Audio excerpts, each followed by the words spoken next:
Joining me now for some reaction to the action, Chris Keating is back from The Current. Sue Haig from the Associated Press is still with us, and Capitol reporter Ed Giacovino of the Journal-Inquirer. Thanks all, and thanks, Ed, for your first appearance here with me. I'm interested, starting off with how different it was for Chris and Sue. How different was it with a Democratic governor in the session? A lot longer debates. I was talking about this with some people. I think that there are a lot of big issues that came up that were sort of waiting to get through the legislature and waiting for a Democratic governor to be at the helm. And, one of them would be what we were just talking about, the medical marijuana. Well, medical marijuana didn't come up, but the decriminalization of marijuana. You had a bunch of other bills, paid sick leave, things like that, and you had a governor. They knew they had a governor that would sign these things, so you knew that you could get this thing through, and these debates lasted long hours, like 11, 10, 9 hours.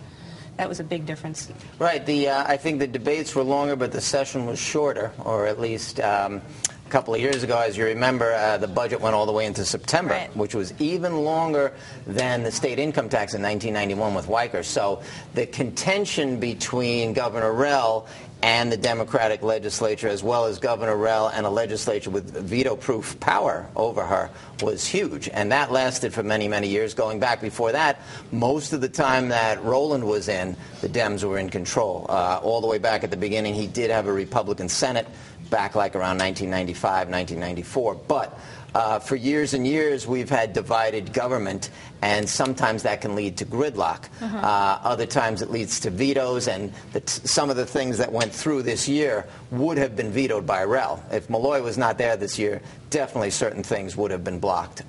Paid sick leave would have been blocked, a whole series of things. The budget would have been totally different. Spending would have been different. Taxes would have been different. Ed, what do you think was the biggest issue? Well, I think we had two tracks here, and we're talking about the budget, and then there's the social issues. And there was a really liberal social agenda went through this year, I think, and it was all these issues that have been pent up with the Republican governor, as Sue said. And now what you have is a governor who's willing to sign the sick days as a labor issue. You have discrimination protection for folks in the transgender community. Those issues moved through quickly, fairly easily, with the exception of the long debates from the Republicans. On the other hand, you have the budget and jobs. This was my first session, but I had always heard stories of very hectic last nights of the session. That didn't happen this year. I think the second to last night was when a lot of the important issues went, and the last night was, for the most part, taking care of business and folks getting ready to ring out. Right. Was there anything that you thought for sure was going to get through and just somehow got lost in the shuffle? Or? Well, I'm not saying I thought it was going to get through, but I know that there was a lot of thought that the death penalty would get, the repeal would get passed this year. I mean, it seemed like all the planets were in alignment with Governor Malloy being, a proponent of repeal.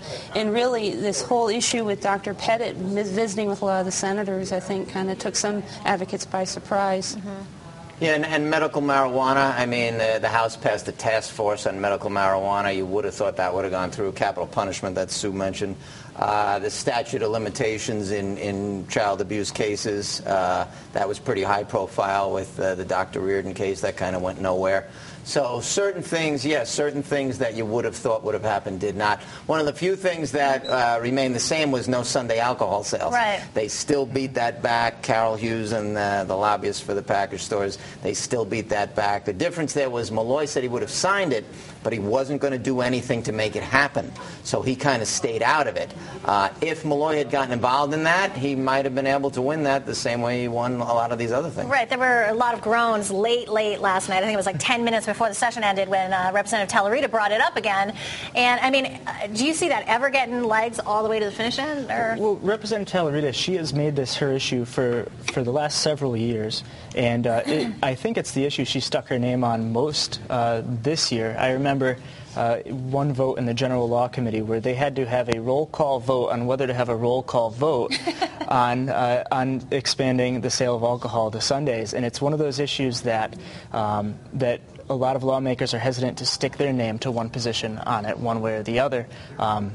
You mentioned Carol Hughes. The package store lobby is powerful. They say that jobs will go away if this becomes law. On the other hand, the state could be looking at some, and there's debate over how much, increased tax revenue from folks who are going to stay in Connecticut to buy their alcohol rather than driving to Massachusetts. This was the year it was supposed to happen. Senator Colapetro lost in his election last November.